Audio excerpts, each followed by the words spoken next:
नमस्ते सभी को। मैं एशली बैनफील्ड हूँ और ये है ड्रॉप डेड सीरियस। आपका स्वागत है hope town in and Marina elbow की बहामाज में। अगर आप इस इलाके को जानते हैं तो समझ सकते हैं ये स्वर्ग जैसा है, पर यहाँ भी मुश्किलें हैं। और मैं आपको बता दूं, शायद ये कहना बेहतर होगा कि यहाँ स्वर्ग खो गया है, क्योंकि हम यहाँ अबाकोस में अपनी जांच के चौथे दिन पर हैं। आप जानते हैं, नासाऊ के उत्तर में, न्यू प्रोविडेंस के उत्तर में, इन द्वीपों पर, और यहाँ जानकारी हासिल करना बहुत मुश्किल है। रॉयल बहामियन पुलिस से जानकारी लेना भी बहुत मुश्किल है। स्थानीय लोगों से जानकारी लेना मुश्किल है, क्योंकि सभी मीडिया पर भरोसा नहीं करते और बात भी नहीं करना चाहते। हमने कुछ बातें पता की हैं जो आज आपको बतानी है। खास तौर पर हमारे पास अब लिनेट हुकर की आखिरी ज्ञात तस्वीर है जब वो जिंदा थीं। ये तस्वीर कुछ मिनट पहले ली गई थी, जब वे और उनके पति ब्रायन हुकर उस रिजॉर्ट से निकले थे जहां वे शनिवार 4 अप्रैल की शाम समय बिता रहे थे और ड्रिंक्स ले रहे थे। हालांकि इस तस्वीर में बहुत सारी जानकारी है, खासकर टाइम स्टैम्प, पहने हुए कपड़े, बॉडी लैंग्वेज और वे क्या कर रहे थे। मैं फोटो तक नहीं रुकूंगी, उस बारटेंडर से भी बात करूंगी जिसने आखिरी ड्रिंक्स परोसे थे। उसके पास कुछ बातें हैं और वो कई तथ्यों को साफ कर रहा है, क्योंकि यहाँ अफवाहें फैलती हैं। वर्कर ने जो ड्रिंक्स बताए थे वो पूरी तरह सही नहीं था, लेकिन बारटेंडर साफ करेगा। अब फोटो पर आते हैं। ये वही पूल एरिया है जहां ब्रायन और लिनेट हुकर शनिवार 4 अप्रैल को दोपहर करीब 4:30 बजे घूमने आए थे।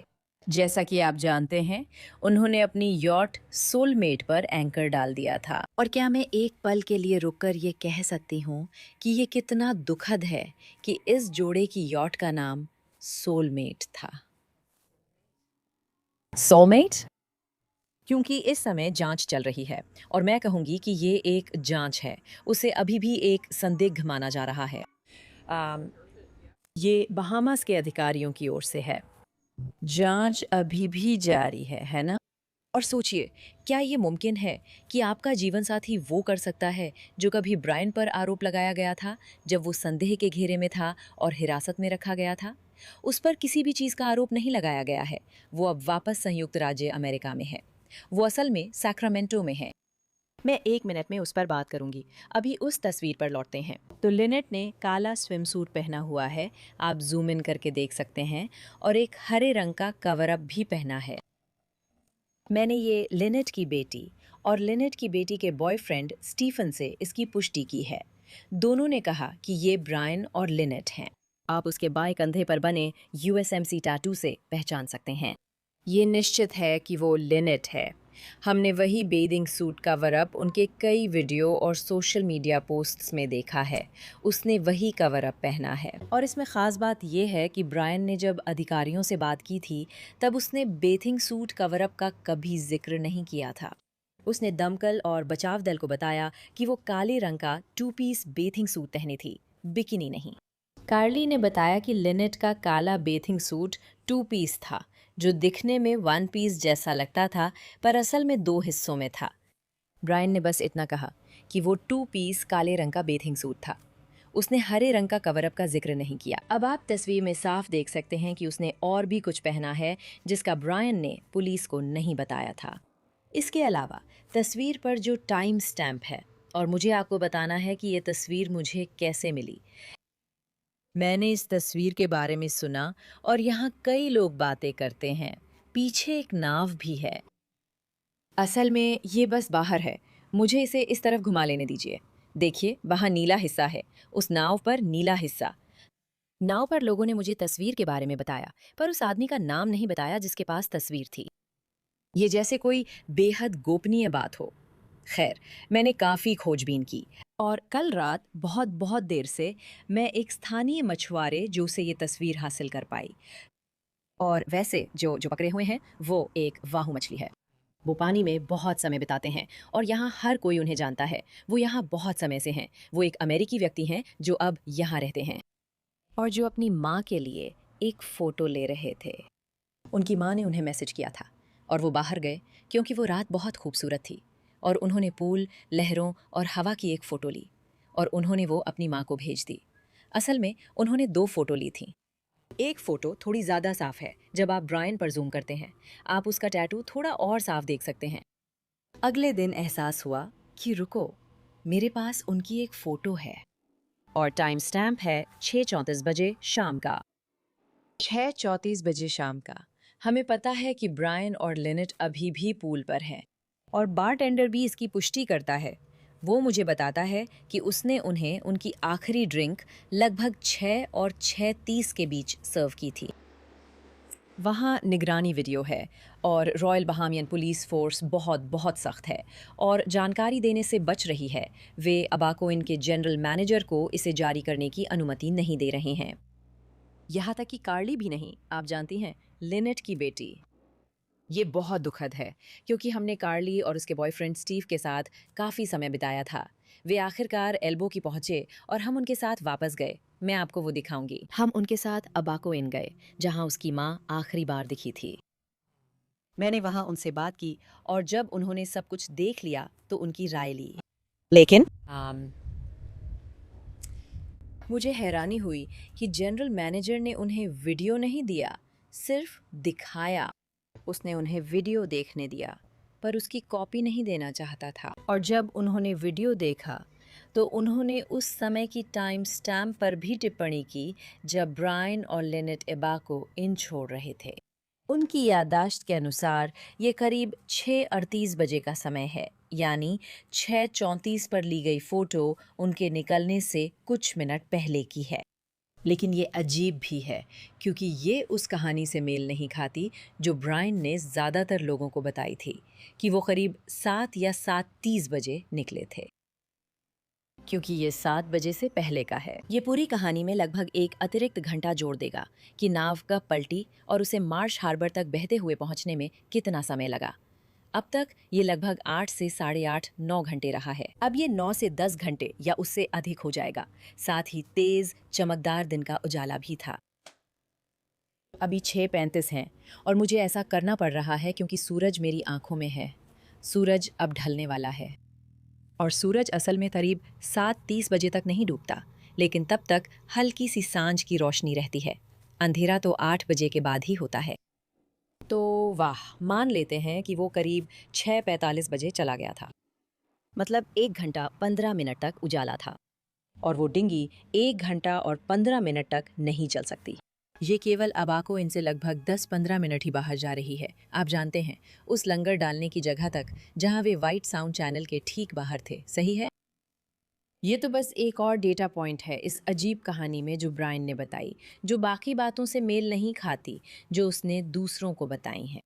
तो जो के फोटो पर टाइम स्टैम्प 6:34 का है। और धन्यवाद जो, और आपकी माँ को भी धन्यवाद। मैं इस बात की सराहना करती हूँ कि आपने अपनी माँ के लिए फ़ोटो ली और आपने वो मेरे साथ साझा की। मैं इसकी सच में सराहना करती हूँ। दूसरी बात जो मैं आपको बताना चाहती थी वो ये है कि जब हम पहली बार अबाको पहुँचे थे, ओह कितने दिन पहले, लगभग 3, मुझे लगता है 3 दिन पहले, मुझे पता है गिनती भूल रही हूँ, 4 दिन। कुछ कर्मचारियों ने बताया कि उन्होंने सिर्फ 2 राउंड बकार्डी लाइट और सोडा ऑर्डर किए। उन्होंने सिर्फ 2 राउंड्स ऑर्डर किए और उनके पास बकार्डी लाइट थी, सोडा नहीं था। वो कोक था। और देखो, जांच के लिए ये छोटी छोटी बातें मायने नहीं रखती, बस तथ्य ही महत्वपूर्ण हैं। तो और मुझे ये पता है कि वो बकार्डी लाइट और कोक नींबू के साथ था, जिसे क्यूबा लिब्रा भी कहा जाता है।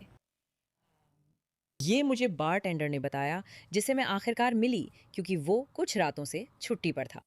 और मैं उससे सीधे बात कर पाई कि उसने इस कपल के साथ क्या-क्या देखा।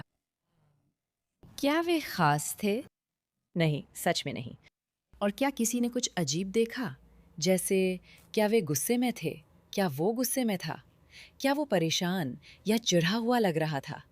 क्या कुछ भी अलग सा लगा? और मैं आपको बता रही हूँ, असल में नहीं। यहाँ के बारटेंडर केन स्वीटिंग से मेरी अबाकोइन में बातचीत हुई। मुझे उस दिन के बारे में बताइए जब वो जोड़ा आया था। आपने क्या देखा? ठीक है, तो शनिवार दोपहर, मेरा अंदाजा है करीब 4:30 बजे लगभग, वो सज्जन बाहर आए और उनकी पत्नी पूल के पास गई। तो मैंने सच में उन्हें आपस में बात करते नहीं देखा, बस वो वहां से गुजरी थी, बस इतना ही। वो दोपहर बहुत व्यस्त थी। वो सज्जन आए, उन्होंने 2 रम और कोक यानी 2 क्यूबा लिब्रे लिए। रम और कोक या रम और सोडा? रम और कोक। ठीक है, रम और सोडा सुना था। स्पष्टता के लिए धन्यवाद। 2 क्यूबा लिब्रे। 2 Cuba Libre.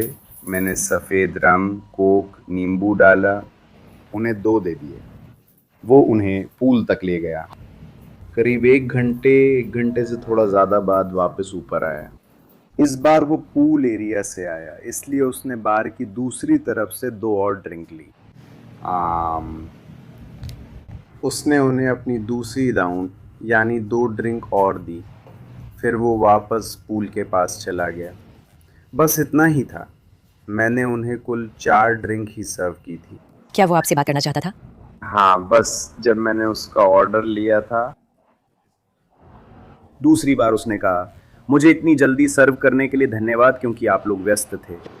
उस रात वहाँ करीब 200 लोग थे, ऐसी बात थी। और दूसरी बार वो बिना शर्ट के आया था, है ना? नहीं सर। पहली बार उसने शर्ट पहनी थी। पहली बार तब था जब वो पहली बार आए थे, और फिर जब वो दूसरी बार बाहर आया तो वो पूल एरिया से आया था। मुझे नहीं पता उन्होंने शर्ट समुद्र में उतारी थी या पूल में, लेकिन दूसरी बार वो बिना शर्ट के आया और वो बोला, माफ़ कीजिए, मुझे पता है डिनर का समय है। मैंने कहा कोई बात नहीं, आप बार में एक ही ड्रिंक लेते हैं और पूल एरिया में हैं तो ये बड़ी बात नहीं। और उसका कार्ड स्वाइप किया, उस हिसाब से सब निपटा दिया। और वही आखिरी बार था जब मैंने उन दोनों में से किसी को देखा था। क्या वो बहुत ज्यादा नशे में लग रहे थे या बस कुछ हद तक नशे में? नहीं, मैं ऐसा नहीं कहूँगा। मेरा मतलब है, हो सकता है कि उसे थोड़ा नशा हो रहा हो, लेकिन वो बिल्कुल भी नशे में नहीं लग रहा था। उसका मूड कैसा था? आज मुझे तो ऐसा लगा कि वो ठीक था, जैसे सब कुछ ठीक है। ऐसा नहीं लगा कि कुछ गलत हो रहा है या कुछ गड़बड़ है। वो गुस्से में नहीं था? नहीं, वो ना नाराज था ना गुस्से में, और कम से कम मेरी तरफ तो नहीं। तो मुझे कोई क्रोध नजर नहीं आया। वो अच्छे मूड में थे, मजे कर रहे थे, एंजॉय कर रहे थे। क्या आपने उन्हें कभी बहस करते देखा या सुना, या उनकी ऊंची आवाजें सुनी? नहीं मैडम, नहीं, मैंने उन्हें नहीं देखा। अगर वे बहस कर रहे होते या ऐसा कुछ होता तो वो पूल एरिया के पास ही होता, और मैं दूसरी तरफ बार में काम करता हूँ। तो वे लोग, मेरा मतलब है यहाँ जिनसे भी मैंने बात की, उनके हिसाब से यहाँ जो जोड़ा था वो बिल्कुल सामान्य लगा। मैं कहूँगा कि ये अजीब था। वे बिल्कुल अलग नहीं लगे। नहीं, क्या आपने उन्हें जाते देखा? मैंने नहीं देखा। क्या आपको पता है वे किस समय गए थे? मैं ठीक में।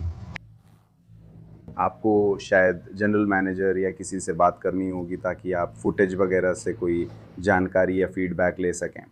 जैसा कि मैंने कहा, उस रात हम बहुत व्यस्त थे, इसलिए मेरे पास नियंत्रण नहीं था। उन लोगों पर ध्यान देने का ख्याल नहीं आया जो बाहर गए और लौटे नहीं। क्या आपको पता है उन्होंने आखिरी बार कब पी थी?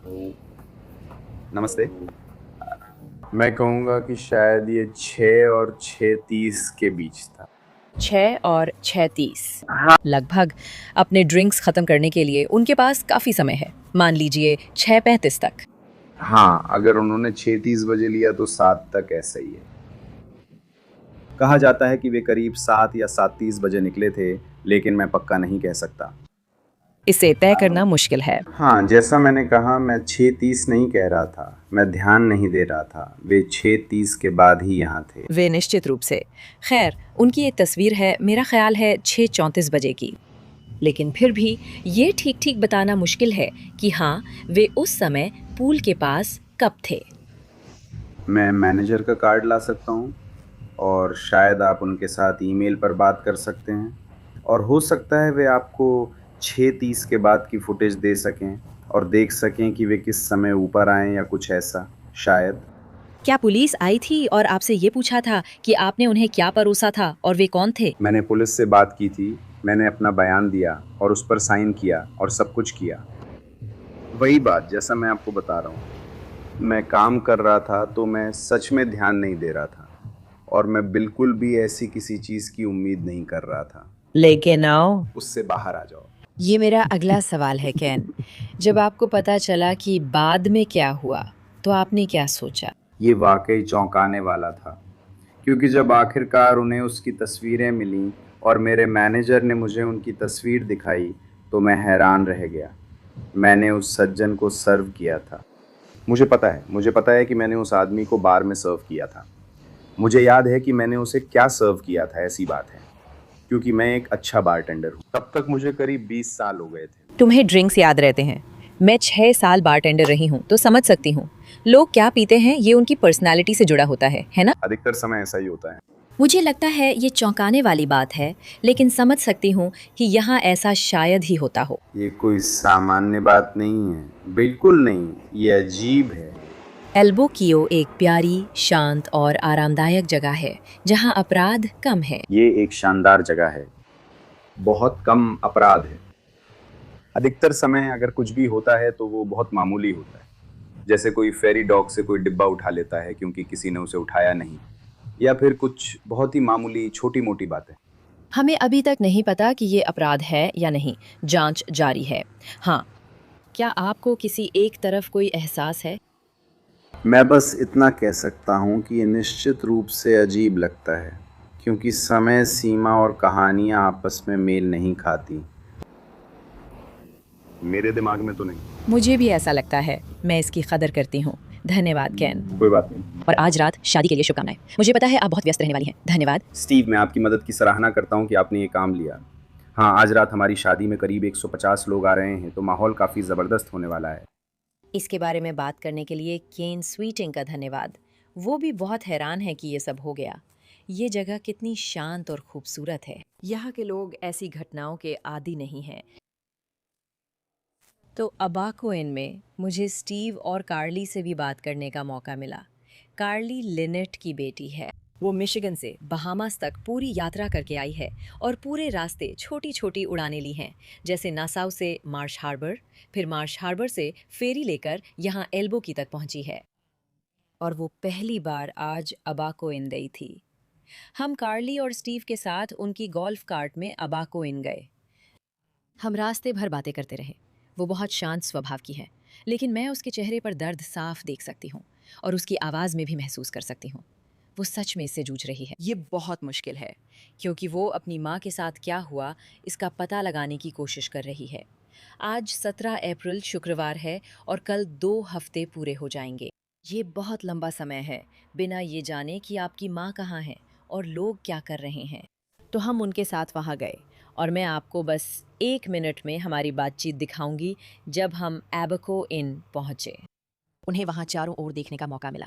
हमने उन्हें कुछ चीज़ें भी दिखाईं जो हमने वहाँ देखी थीं, और हमने उनसे उसी डॉक पर बात की जहाँ संभावना है कि उसकी माँ और ब्रायन ने अपनी डिंगी बांधी होगी और आखिरी बार सीढ़ी से उतरकर डिंगी में बैठे होंगे और वाइट साउंड चैनल से होते हुए अपने लंगर डालने की जगह तक गए होंगे।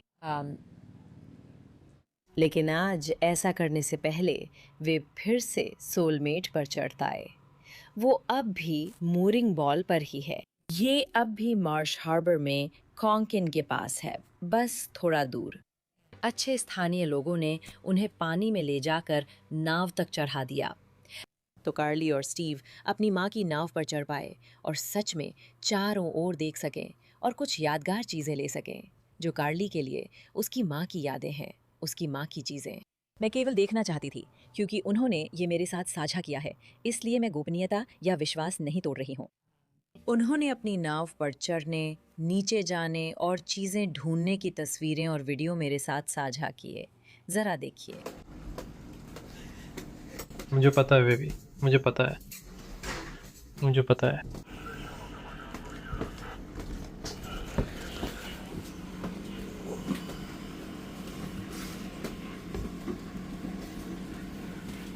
तो देखिए, उन्होंने जितना हो सका उतना समय बिताया ताकि वे ऐसी चीज़ें ढूंढ सकें जो कार्ली की माँ लिनेट से जुड़ी हुई महत्वपूर्ण और यादगार थीं। मैं आपको उन चीज़ों की सूची बता देती हूँ जो कार्ली ने कहा कि वो नीचे के हिस्से से निकाल पाई थीं। उसने कहा कि उसे लिनेट का एक हार मिला और उस पर डायमंड्स में एल लिखा है, जो लिनेट के नाम का पहला अक्षर है। और असल में कार्ली ने कहा कि उसकी माँ वो हार हमेशा पहना करती थी और इसलिए वो कम से कम इस बात से खुश है कि वो हार पीछे छूट गया, ताकि कार्ली के पास वो हार रहे। मुझे लगता है लिनेट अक्सर हेडबैंड्स पहनती थी और इसलिए कार्ली सचमुच वे हेडबैंड्स चाहती थी। आज वो अपनी माँ का जहाज से मिला हेडबैंड पहन रही थी। और एक तस्वीर में आप सच में देख सकते हैं कि स्टीव के हाथ में हेडबैंड्स का एक कलेक्शन है। उसने भी, ओह, ये सुनकर मेरा दिल टूट गया। उसे जहाज पर एक फ़ोटो फ्रेम मिला जिसे कार्ली ने खुद अपनी माँ के लिए पेंट किया था। तो उसने वो फ़ोटो फ्रेम और बुद्ध की एक छोटी मूर्ति वापस ले लिया, क्योंकि लगता है लिनेट को छोटा बुद्धा बहुत पसंद था। उसके पास एक छोटी मूर्ति थी, तो उन्होंने वो भी ले लिया। बस कुछ खास यादगार चीज़ें थीं जो कार्ली के लिए मायने रखती थीं। जब उन्होंने सोलमेट पर सब ख़त्म किया, ज़मीन पर लौटे और फेरी ली, तभी मैंने बताया था कि हम पहली बार उनके साथ अबाको इन तक उस गोल्फ कार्ट में गए थे। और हमें मौका मिला कि हम हर उस चीज़ के बारे में बात करें जो उन्होंने यहाँ आने के बाद सीखी है।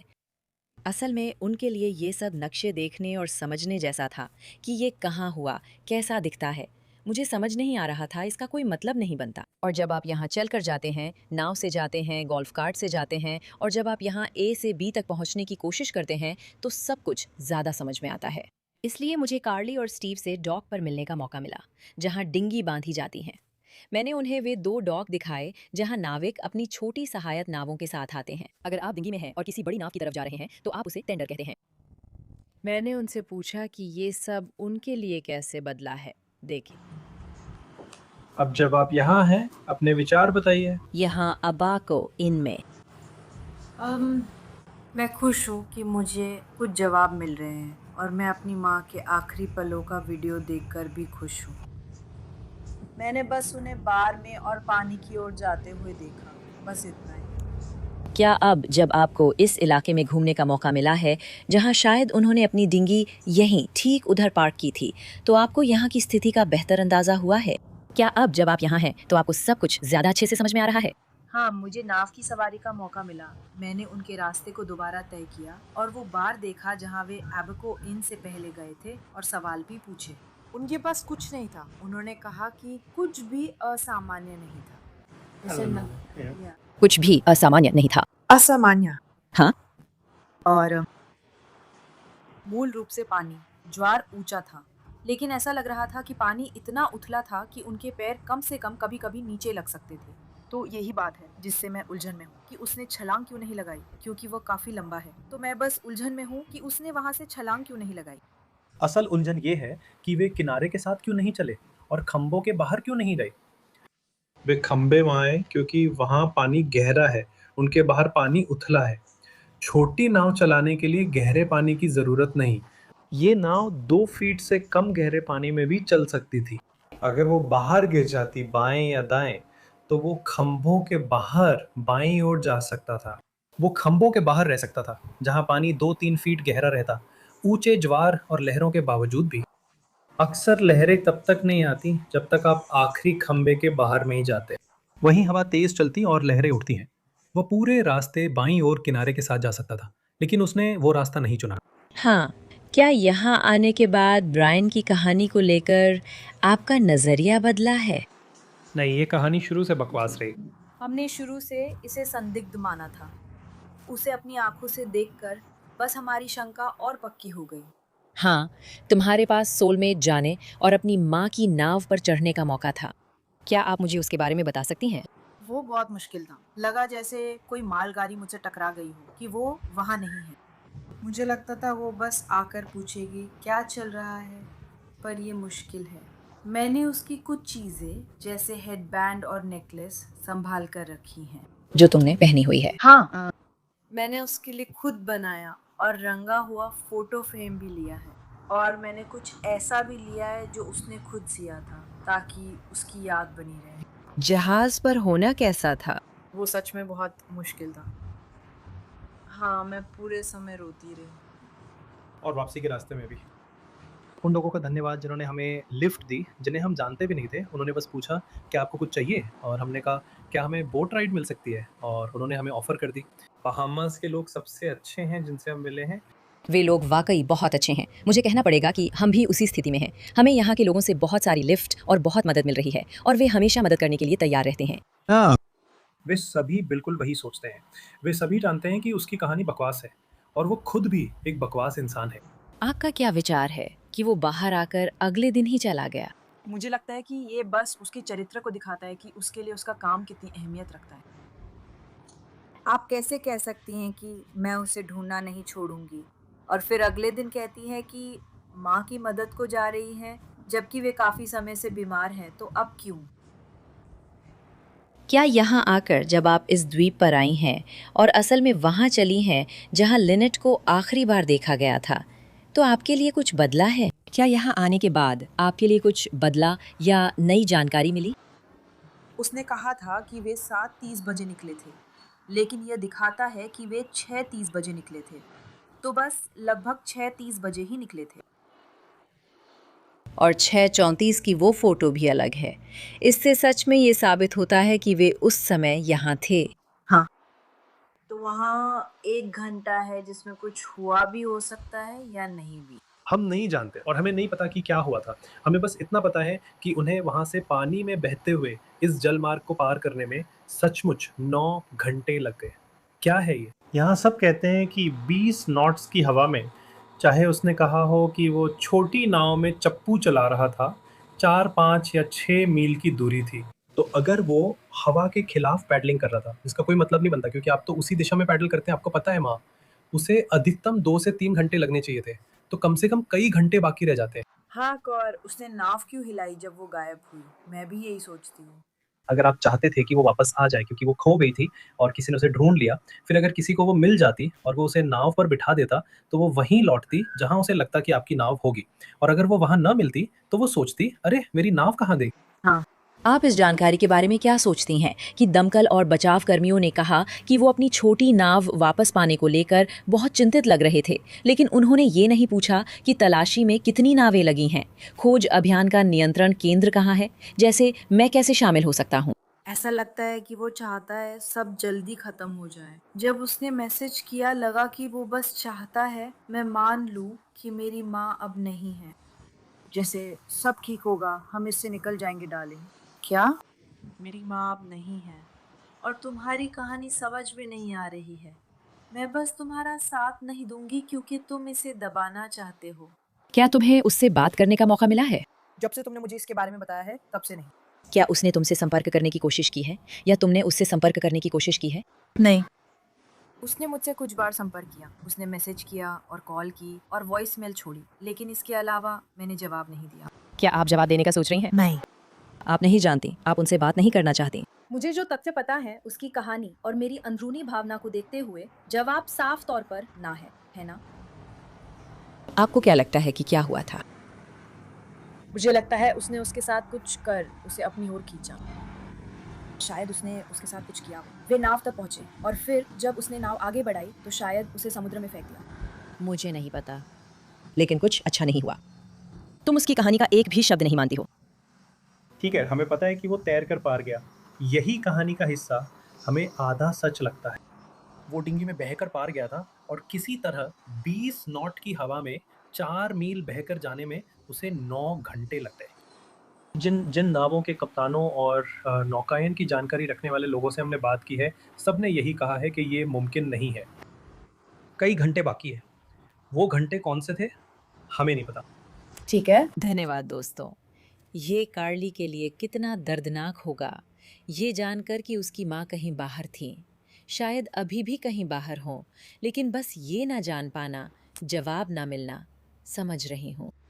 मुझे बस ऐसा लगा कि वो तो अभी बच्ची ही है और वो अपनी माँ की इकलौती संतान भी है, कोई भाई बहन नहीं है।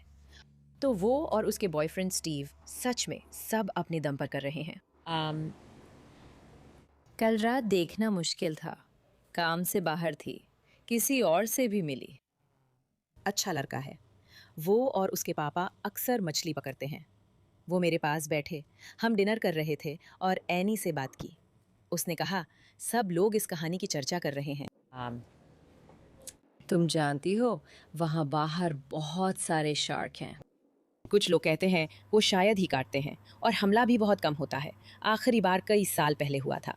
दूसरे कहते हैं यहाँ कई टाइगर्स और बुल शार्क हैं। टाइगर और बुल शार्क सबसे खतरनाक शार्क मानी जाती हैं और मैंने कहा हाँ, लेकिन ये इलाकों के कितने करीब आते हैं, है ना? यहाँ बहुत सारी बोटिंग होती है और लोग, आप जानते हैं, अपना एंकर डाल देते हैं। वे अपनी यॉट्स से उतरकर तैरते हैं वगैरह। अधिकांश लोगों ने कहा है कि वो तैराकों के पीछे नहीं जाते। ये बहुत दुर्लभ है। पास ही 5:30 बजे बहुत सारे मछुआरे आते हैं, पर शायद इस खास इलाके में नहीं। और फिर जॉनथन, जो मेरे बगल में बैठे हैं, उन्होंने मुझे एक वीडियो दिखाया जिसमें वो एक लोकल कप्तान के साथ बोर्ड पर हैं, जो वैसे बहुत तेज़ नज़र वाले हैं। ये मछली पकड़ने वाले कप्तान और स्थानीय लोग बहुत तेज़ नज़रों वाले होते हैं, जैसे स्टीव ऑस्टिन। कप्तान दूर से टाइगर शार्क देख सकते थे। मुझे नहीं पता था वीडियो किस बारे में है, लेकिन मैं काफ़ी देर तक देखती रही क्योंकि वे खूबसूरत पानी में आगे बढ़ रहे थे। और फिर आप उसे देखती हैं। आप उस टाइगर शार्क को देखती हैं जो वाइट साउंड चैनल के ठीक बाहर थी। वही चैनल है जो अबाको इनसे निकलता है। वही चैनल है जिससे स्टीव और लिनेट को बाहर जाना पड़ता, फिर बाईं ओर मुड़ना, दक्षिण की ओर जाना और अपनी कील वाली नाव सोलमेट की तरफ बढ़ना पड़ता। 46 फुट की कैच, और वो बस कुछ हजार गज की दूरी पर ही होती। शायद इतना भी नहीं, 2000 गज से भी कम, शायद 1500 गज से भी कम। तो जो वीडियो आप देखने वाले हैं वो उसी चैनल से है, बिल्कुल उसी इलाके में। ज़रा देखिए।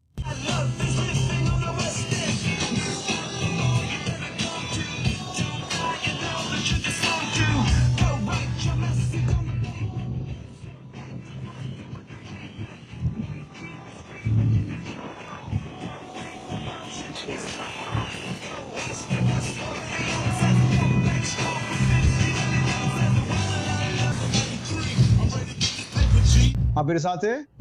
ये लाइक्स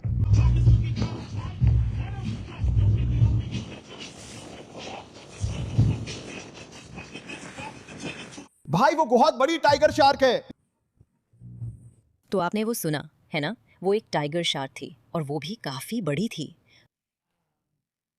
वो वीडियो, सबसे ज़रूरी बात यह है कि सोमवार 6 अप्रैल को शूट किया गया था।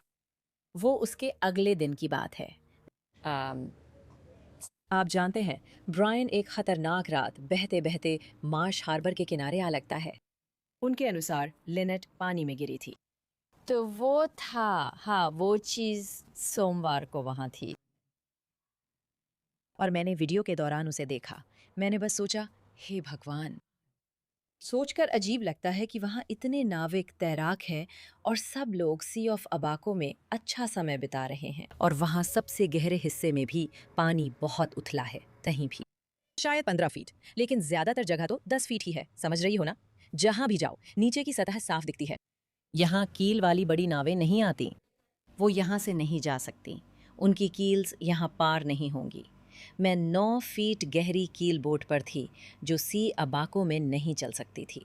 यहाँ तुम्हें कई स्पोर्ट फिशर बोट्स और कील बोट्स दिखती हैं, लेकिन बड़ी गहरी कील वाली कील बोट्स नहीं दिखती जो पलटने से बचती हैं।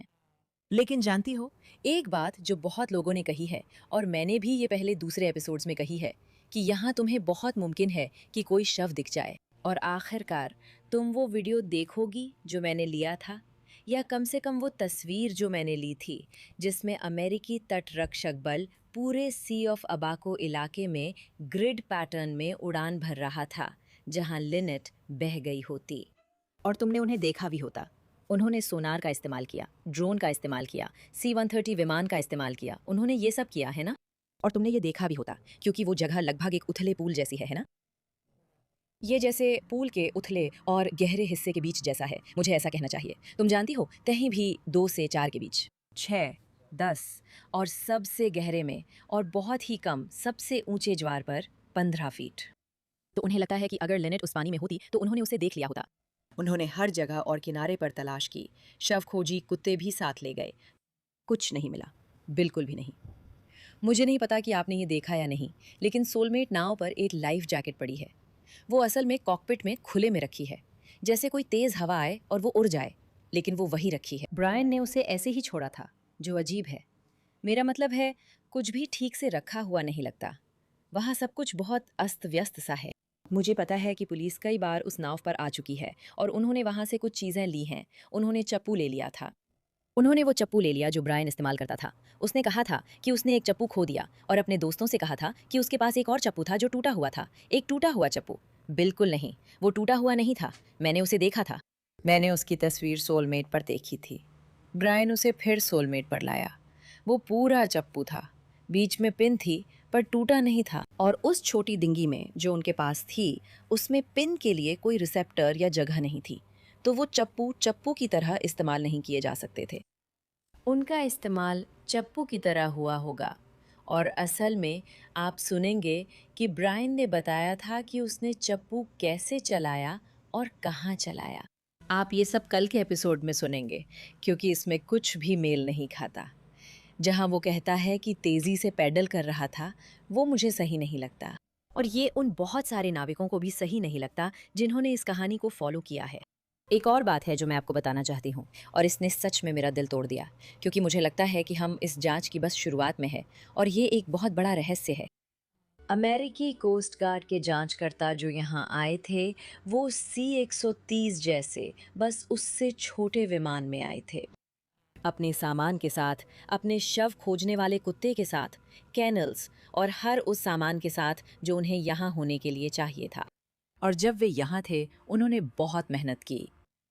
ये भी मुश्किल था क्योंकि उनके पास नावें नहीं थीं। उन्हें बहामियन लोगों पर निर्भर रहना पड़ता था कि वे उन्हें ले जाएं, चीज़ें दिखाएं और लबर्स कॉरिडोर द्वीप पर छोड़ दें ताकि हम कुत्ते को वहाँ ले जाकर तलाश कर सकें। और वो सच में बहुत मुश्किल था, आप जानती हैं। लेकिन उन्होंने, मैं कहूँगी लगभग 4 दिन यहाँ बिताए। मंगलवार, बुधवार, गुरुवार, शुक्रवार, हाँ 3 दिन और आधा। और वे आज चले गए। मेरा मतलब है, जितना कुछ वे कर सकते थे उतना ही किया, है ना? वो असली C-130 नहीं है, लेकिन वैसा दिखता है और उसकी पिछली तरफ खुलती है। वे वापस अमेरिका चले गए। इसका मतलब ये नहीं है कि जांच खत्म हो गई है। और असल में, जैसा कि मैंने पहले कहा था, मैंने बहामियन अधिकारी से खुद सुना कि ब्रायन को अभी भी एक संदिग्ध माना जा रहा है। अमेरिका में हत्या के मामलों की कोई समय सीमा नहीं है और विदेश में अमेरिकी नागरिक के साथ घटना होने पर भी अमेरिका में हत्या का आरोप लगाया जा सकता है। तो वो मामला अभी भी जारी है। जांच अभी जारी है, लेकिन अब वे इसे अमेरिका ले जा रहे हैं। हमें उनके जाने का दुख है। मुझे लगता है अभी बहुत कुछ करना बाकी है। लेकिन सुनिए, आप जहाँ जहाँ खोज सकते हैं, खोजते हैं, और अगर आपको कुछ नहीं मिलता तो नहीं मिलता। अमेरिका की बात करें तो ब्रायन हुकर, जैसा कि आप जानते हैं, रिहा होने के अगले ही दिन अमेरिका लौट गए। और मैं इसे समझती हूँ।